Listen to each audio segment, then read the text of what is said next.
De homem defendendo nudismo como forma de expressão plena da sua liberdade na Espanha até as eleições 2022. Se liga no top 5 desta semana.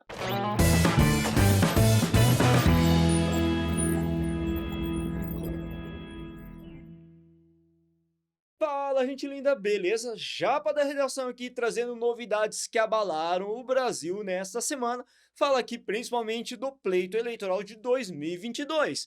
Mas antes de entrar no mérito dos acontecimentos da semana, quero pedir aquela gentileza de sempre para você. Curta o nosso vídeo, compartilhe demais o nosso conteúdo para ajudar cada vez mais alunos a ter repertório sociocultural produtivo para a redação, tendo em vista a proximidade do Enem e de diversos exames vestibulares, assim como também você pode ajudar bastante se inscrever no nosso canal e, claro, ativando o sininho de notificações para receber as notificações dos vídeos mais recentes lançados aqui no nosso canal. Lembrando que tem vídeo toda semana para você. Agora sim, a gente pode começar o nosso top 5 da semana. E eu inicio com uma perguntinha para o nosso quinto lugar aqui. O que vocês fariam com 300 milhões de reais do seu bolso?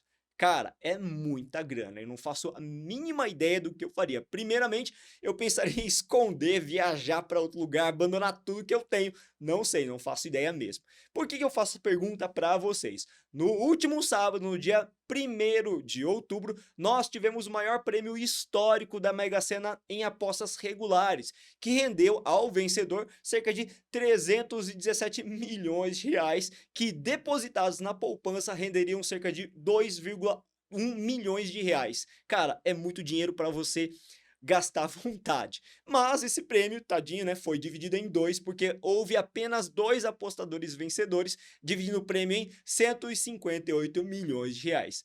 Continua sendo muito dinheiro mesmo assim. E aí, o que você faria com tanta grana no final das contas? Coloca aqui nos comentários. E por que isso é tão relevante para a nossa questão em relação à redação? Bom, em pensar na redação, veja que um fenômeno que leva muitas pessoas a apostar é a fé. Tanto é que quando você vai fazer um jogo, você diz uma expressão popular: vou fazer uma fezinha. Isso mobiliza as pessoas na esperança de um enriquecimento fácil com menor esforço, vendo que, na atual conjuntura, muitas das pessoas iludidas com o ideal de meritocracia não conseguem, com o próprio esforço, claro, um enriquecimento tão prometido que o sistema capitalista proporciona ilusoriamente para a gente. Então, claro que existe um grande questionamento filosófico por trás desse movimento social que leva as pessoas a apostarem em jogos como esse, tido como jogos de azar. Então, isso vale com certeza uma reflexão social para a gente fazer pensando em bancas vestibulares que abordem temas mais subjetivos, como é o caso da FUVEST ou da Unesp. Olha que bacana isso aí. E em quarto lugar, eu trago uma curiosidade para vocês que movimentou bastante o final de setembro na Espanha, especificamente em Valência. Um espanhol foi condenado a pagar uma multa por ter frequentado a delegacia nu, peladinho. Isso mesmo. E adivinha como ele foi ao seu julgamento? Pelado também. E o que o seu advogado justificou? Que o seu cliente defende a livre vontade de expressão, a liberdade plena. E entendendo que a Constituição garanta justamente esse critério, ele disse que ele teria o direito de frequentar qualquer estabelecimento plenamente nu. E apesar desse episódio ser visto como um grande meme, como uma grande piada e também divertir muita gente, por ser bem curioso, isso revela um questionamento em relação às questões que envolvem principalmente a interpretação da liberdade plena de expressão. Afinal de contas, a liberdade de expressão, ela deve ter limites ou não?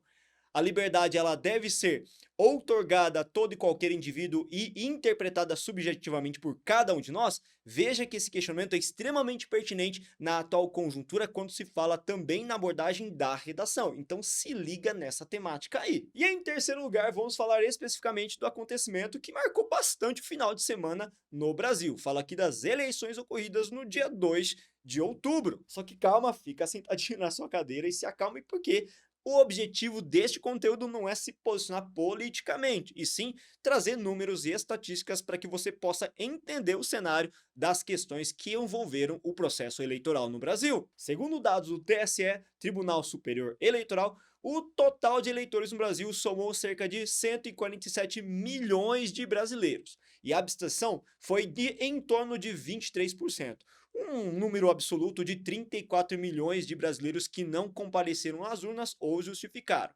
E esse número é muito próximo do que aconteceu no cenário do pleito eleitoral de 2018, a presidência também, assim como também aconteceu no ano de 2020, quando nós tivemos as eleições municipais. E olha só que interessante esses dados, segundo o TSE, o maior número de comparecimentos se deu proporcionalmente em relação às outras faixas entre indivíduos que têm o segundo grau completo ou ensino básico completo, como a gente conhece atualmente, que é o elemento de conclusão do ensino médio, enquanto que o maior índice de abstenção aconteceu entre as pessoas que não têm ensino médio completo ou que são analfabetas. Já por faixa etária, o maior número de eleitores que compareceram está entre os adultos de 30 a 44 anos. E vale lembrar que nós tivemos uma intensa campanha em relação à convocação dos jovens para participar desse pleito eleitoral, daquela faixa etária que não é obrigada necessariamente a votar, ou seja, jovens de 16, 17 anos. Nesse sentido, o número total de jovens nessa faixa etária foi de 600 mil pessoas. Ou seja, um número bem expressivo se tratando desse contingente de pessoas, de jovens que notoriamente é reconhecida pelos mais velhos, pelas outras gerações, como pouco participativos do processo democrático. E a gente está vendo um cenário de maior adesão desses jovens às questões de ordem política, reconhecendo cada vez mais a importância da sua participação democrática. Pô, professor, mas qual a conclusão que a gente pode chegar a partir desses dados e em que sentido isso é pertinente para a minha redação? Bom, pensa comigo uma coisa, esses dados, eles revelam justamente o perfil do eleitor, daquele que comparece e daquele que se isenta. E a gente pode verificar que, apesar do voto ser um direito de todo garantido constitucionalmente, esse voto, esse direito, não atinge a toda a população. É porque a pessoa não quis votar? Pode ser também, mas principalmente esse número revela que o perfil do eleitor que não comparece é aquele de classe baixa, ou seja, aquele que muitas vezes tem dificuldade de se locomover para a sua zona eleitoral, tem dificuldade de identificar justamente o seu candidato, que muitas vezes analfabeto não tem acesso à informação.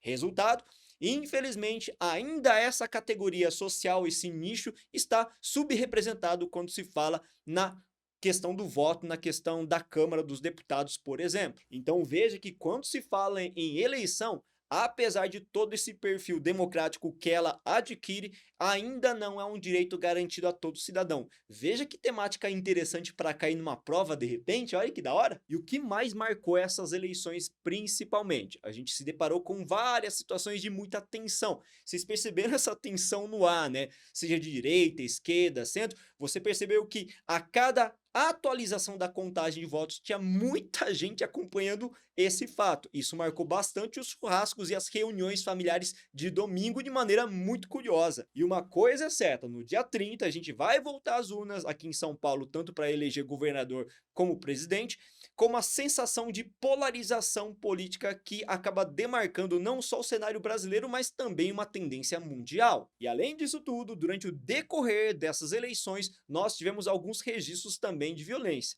Então, se você por acaso teve a sensação de que foi bem tranquilo, alto lá, porque alguns dados do TSE e também do Ministério da Justiça e Segurança Pública revelam o oposto disso. Foram cerca de 939 crimes eleitorais registrados e cerca de 307 prisões decretadas. E dentre esses crimes todos, o que mais foi registrado foram ocorrências de boca de urna, compra de voto e até tentativa de romper com o sigilo do voto, com o celular mesmo, gravando a eleição no caso. Mas claro que nós também tivemos alguns eventos que chamaram bastante atenção, como é o caso em Campo Grande, Mato Grosso, em que um homem de 22 anos tentou colar, aliás, tentou não, colou os botõezinhos da urna eletrônica com aquela super cola. Gente, o que dá na cabeça do indivíduo para colar os teclados? Essa urna foi substituída e esse homem foi preso em sua residência. Já em São Paulo, houve um caso mais grave em que um homem armado acabou atirando em dois policiais que faziam a segurança de uma zona eleitoral.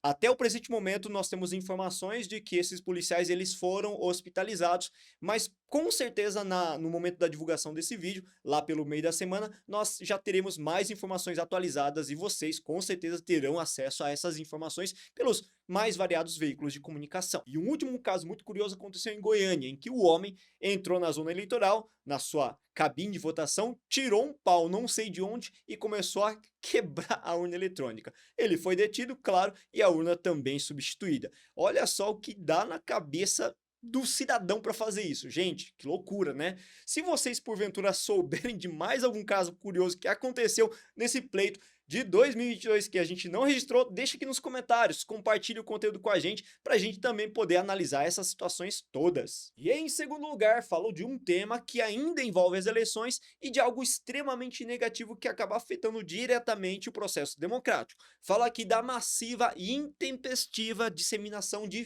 fake news. Cara, não seria muito diferente mesmo, como foi nos anos anteriores, como foi anteriormente na eleição do Trump, na eleição norte-americana que aconteceu há um tempo atrás. Veja que a disseminação de fake news começou a tomar conta das redes sociais, assim como também se apropriar desses veículos todos de comunicação para fazer com que haja a mesma desinformação. E no pleito brasileiro de 2022 não seria diferente mesmo.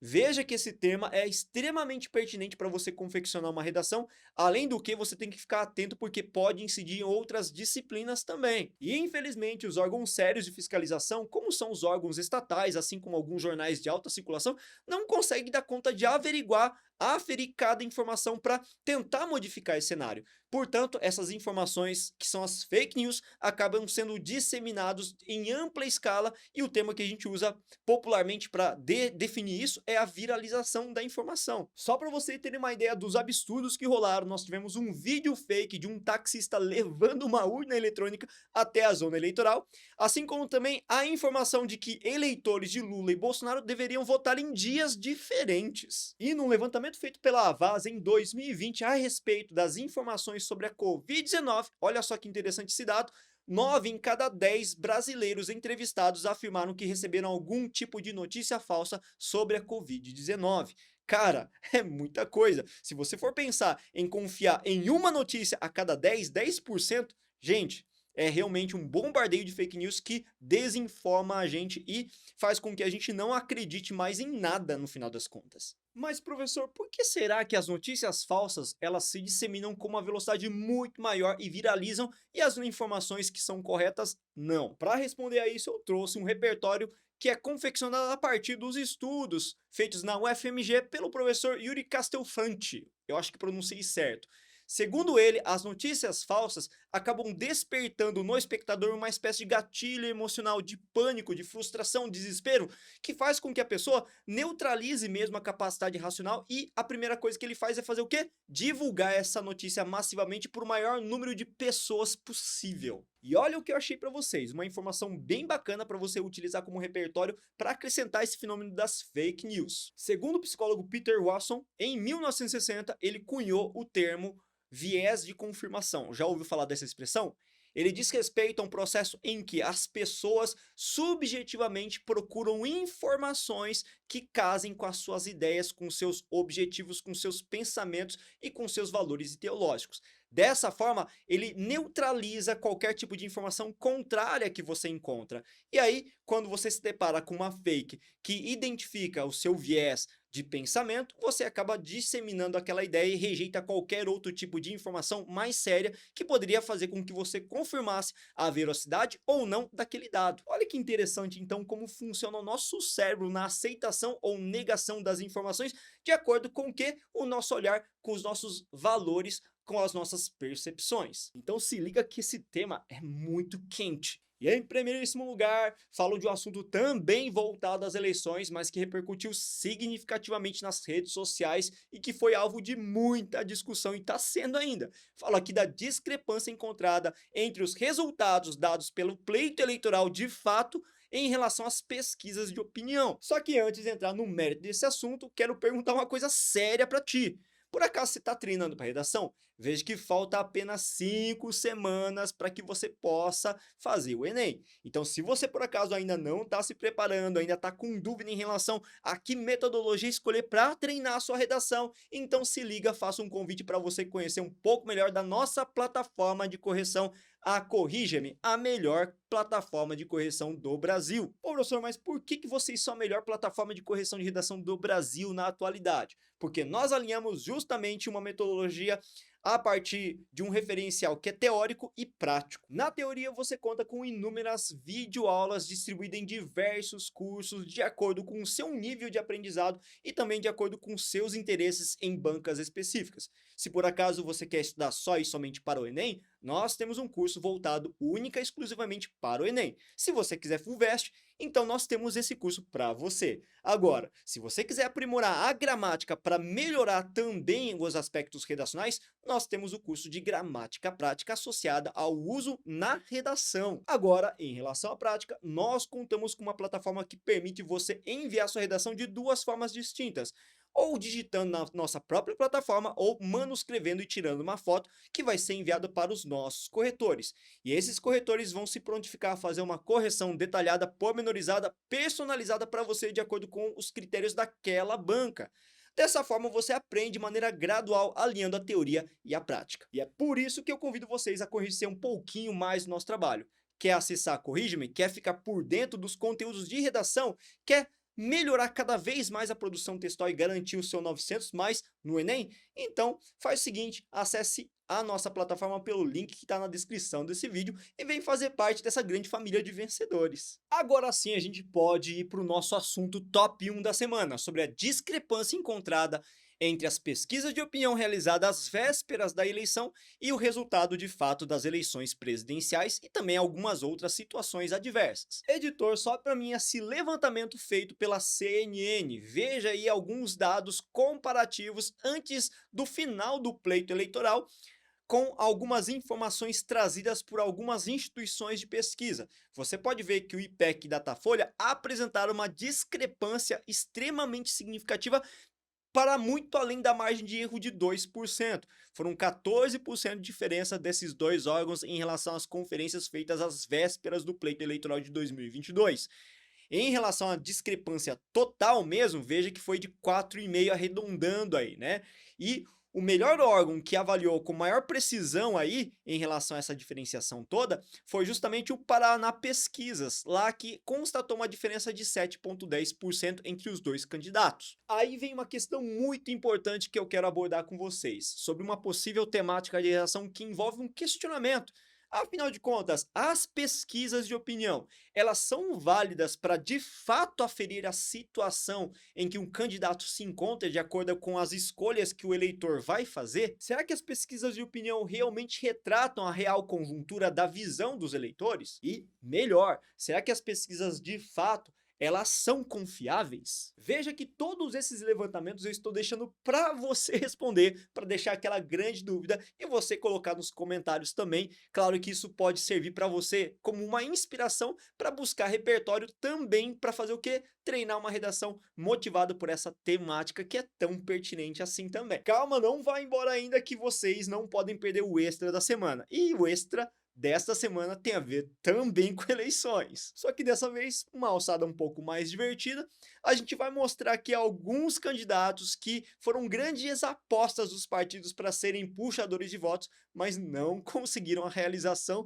de uma cadeira no Senado ou no Congresso. E aí eu trago aqui o Kid Bengala do União. Cara, olha só essa figura, ela tentou protagonizar uma situação aí por meio até de uma propaganda eleitoral muito divertida aí de duplo sentido, um lugarzinho, só que ele não conseguiu. Ele obteve em São Paulo cerca de 10 mil votos para o cargo de deputado, mas não conseguiu. Para a cadeira de deputado estadual, até o Dr. Ray tentou ocupar um espaço, mas ele não conseguiu. Ele obteve apenas singelos 4 mil votos. E pelo estado de São Paulo, para ocupar uma cadeira de deputado federal, até mesmo Vanderlei Silva tentou, só que ele não conseguiu. Ele obteve um total de 14 mil votos. E para fechar essa lista de candidatos muito curiosos que tentaram, de acordo com uma fama momentânea, angariar votos para um segmento, nós temos aqui o Manuel Gomes, conhecido lá em 2019 pelo hit Caneta Azul, Azul Caneta. Ele tentou um cargo por deputado pelo Maranhão, só que não conseguiu, obtendo um total de 7 mil votos apenas. E depois desses assuntos todos que mobilizaram a sua atenção para as eleições 2022, me despeço desejando para vocês todos bons estudos e até a próxima aula!